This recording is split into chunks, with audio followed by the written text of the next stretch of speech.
Ibu, Bapak, saudara-saudara, serta anak-anakku, warga GKJW Jemaat Rungkut, dan para murid Tuhan Yesus dimanapun Anda berada. Shalom dan salam patugilan.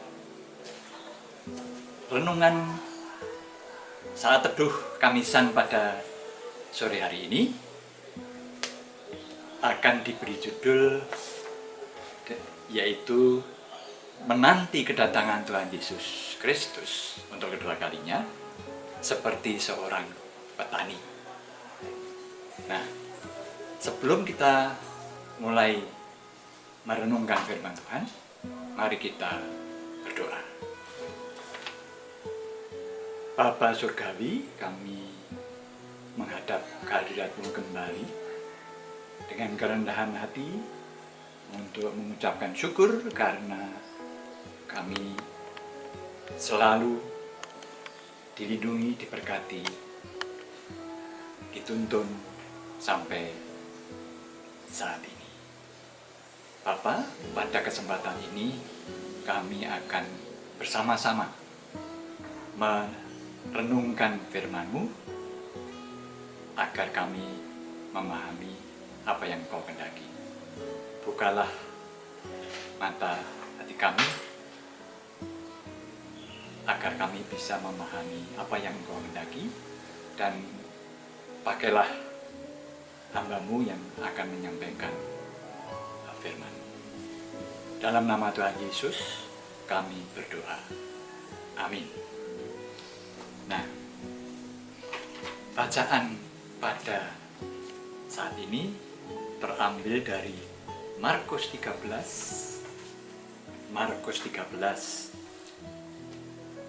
ayat 31 sampai dengan 37. Markus 13 ayat 30 sampai 37 yang sabun, sudah ya? Monggo kita baca bersama-sama. Aku berkata kepadamu, sesungguhnya angkatan ini tidak akan berlalu sebelum semuanya itu terjadi. Langit dan bumi akan berlalu, tetapi perkataanku tidak akan berlalu.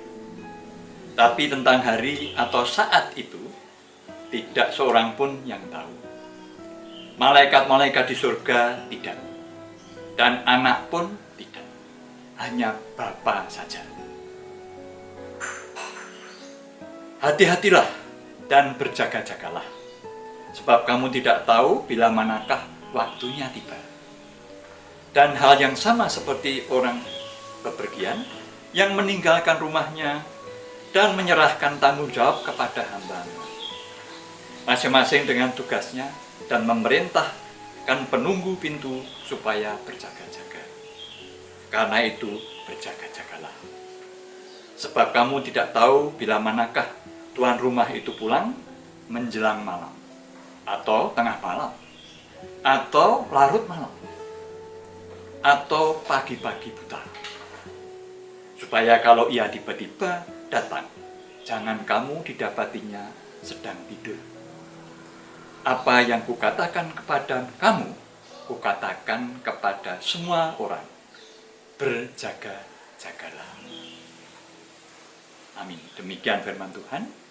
Berbahagia barang siapa yang dengan tekun membaca, belajar, dan melaksanakan dalam kehidupan sehari-harinya.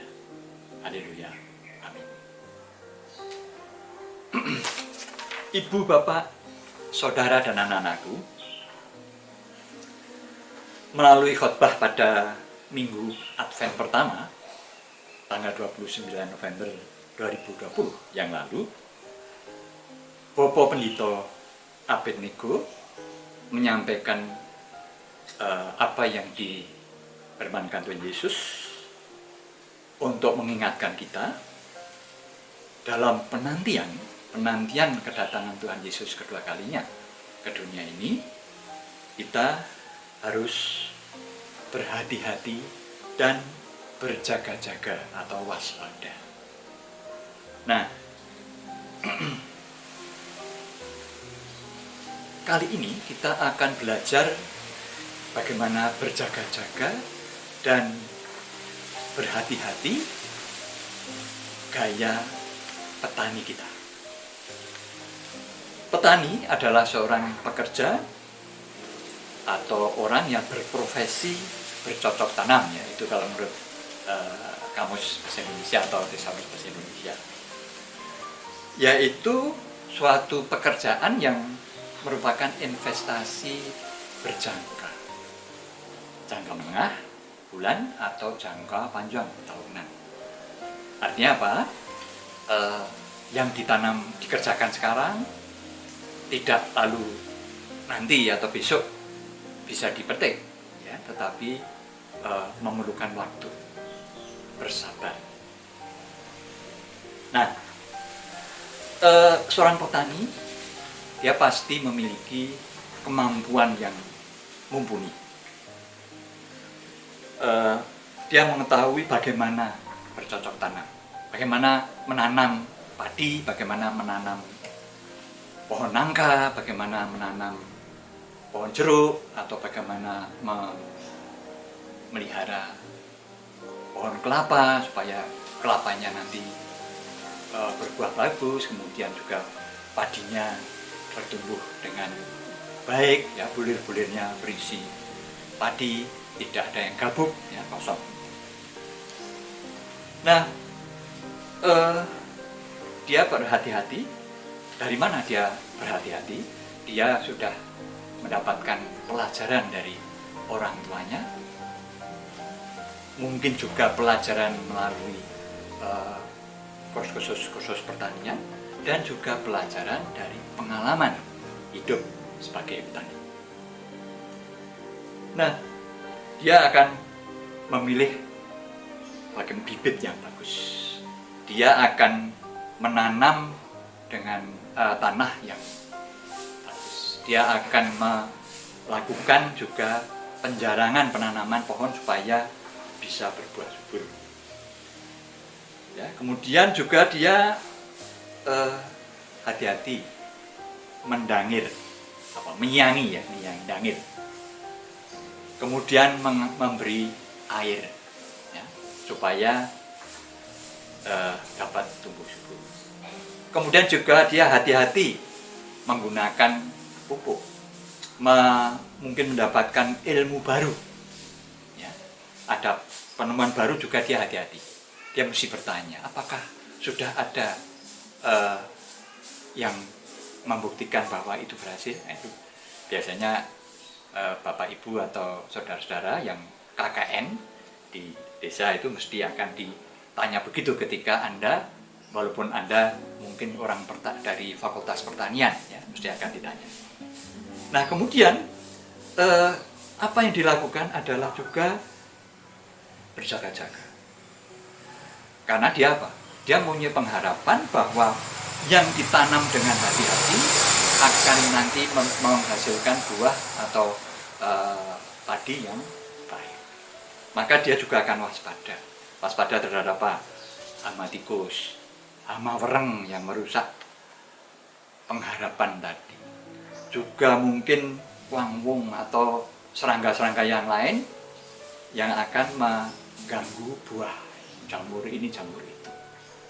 Nah, demikian juga sampai pada binatang, bahkan manusia, ya, supaya tidak dicuri, ya, atau tidak digerogoti oleh tupai, ya, cacing, dan dicuri oleh codot, ya, sebagainya. Nah, dia juga akan waspada terhadap keadaan alam. Apakah itu bencana, tanah longsor, bencana banjir, atau salah mongso, musim yang tidak seperti yang datang atau berganti, tidak seperti yang biasanya terjadi. Nah, Ibu, Bapak, dan saudara-saudara, Tadi Tani mengharapkan sehingga hasilnya nanti akan bisa bermanfaat juga bagi orang-orang ya, seperti buah mangga ini di belakang saya ini ya, untuk diri sendiri maupun untuk mungkin juga orang lain ya, untuk dijual dan sebagainya, tapi juga untuk makhluk ciptaan Tuhan yang lain. Ini kebetulan mangga yang digerogoti saudara. Kita sebagai orang percaya adalah seperti petani tersebut ya. Hendaknya idealnya seperti petani tersebut. Kita menanti Tuhan Yesus ke dunia untuk kedua kalinya. Seperti seorang petani menanti hasil jerih payahnya sambil berproses. Sepanjang penantian, kita hendaknya berhati-hati memelihara dan menumbuh suburkan tanaman yang yaitu iman percaya kita yang sudah ditanam oleh Roh Kudus di dalam diri kita. Dalam berhati-hati terhadap ajaran palsu, ya, terhadap juru selamat palsu, juga terhadap pengharapan yang palsu. Ya. Justru juga yang merawat pengharapan hanya kepada Bapa di surga, seperti yang sudah disampaikan oleh Tuhan Yesus kepada kita. Ya, di iman kita tidak ada istilah swarga nunut neraka katut. Ya, yang maknanya nasib istri ditentukan oleh suami dalam urusan surga. Ya, kita tidak mengenal ajaran itu. Nah, kemudian hendaknya kita belajar selalu dari firman Tuhan, ya, memfungsikan. Kalau Bapak Pendeta Abednego dalam khotbahnya pada hari Minggu tanggal 6 yang lalu, itu pada saat pembukaan Alkitab, bulan Alkitab, juga menekankan pada memfungsikan firman Tuhan di dalam Alkitab. Nah, maka kita juga akan belajar dari situ. Ya. Juga jangan lupa berdoa selalu. Ya. Mohon supaya Tuhan menguatkan dan supaya kita tetap setia dalam jalur yang Tuhan kehendaki, sehingga nanti pada saatnya kita dapat menerapkan buah roh, ya, buah roh yaitu kasih, sukacita, damai sejahtera, kesabaran, kemurahan, kebaikan, kesetiaan, kelemah lembutan, dan penguasaan diri. Ya. Dalam Galatia disebutkan tidak ada hukum yang menentang hal itu. Ya. Bapak Ibu, jadi buah roh tadi bisa Bapak Ibu cek pada Galatia 5 ayat 22 sampai 23. Nah, kapan itu dilaksanakan? Ya, mulai hari ini sampai ya di masa pandemi, lebih di masa pandemi, di masa pilkada, ya, di masa banyak orang yang mungkin membenci, ya, saling curiga. Nah, jadi sebagai penutup renungan ini, berhati-hati dan berjaga-jaga atau waspada dengan tetap memelihara iman agar tetap kuat, pengharapan yang benar hanya pada Tuhan kita, dan menerapkan 9 buah roh, yaitu kasih, kebaikan, saya urutkan ya.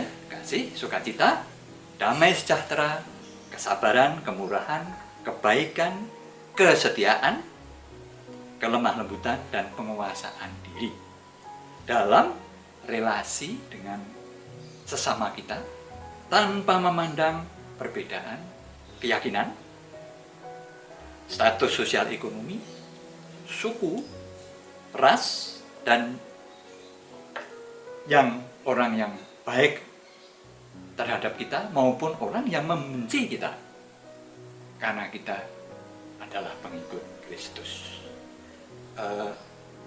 Bapak Ibu Saudara, syair pujian pengantar yaitu dari KPJ 406 bait kedua dan ketiga sudah menyebutkan, tiang pitados ojo sempah, kelayan giyak tumandang, medhokken kratoning Allah, kanthi manah kirang, Gusti saestu anjangkuh, tansah paring pitulungan, babarake kraton swarga sajatine sih tresna, salir tiang kang pracaya den sengkuta makarya, mulat tindake Gusti, karya tentreming bumi. Atau dalam bahasa Indonesia, janganlah orang percaya, janganlah putus asa atau patah arang. Dengan apa? Dengan menunjukkan ayo berkarya, bertindak ya, dengan giat menyongsong kerajaan Allah dengan hati girang, karena Tuhan selalu mengayomi, melindungi ya, merengkuh, selalu memberi pertolongan,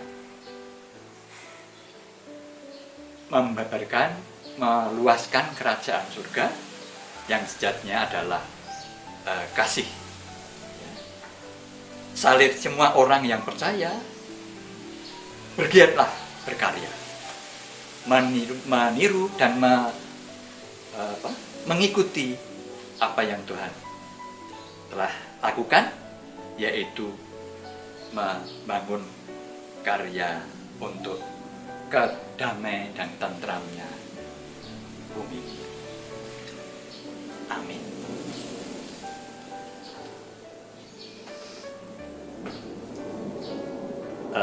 Bapak Ibu, Saudara dan anak-anakku sekalian, mari kita kembali berdoa.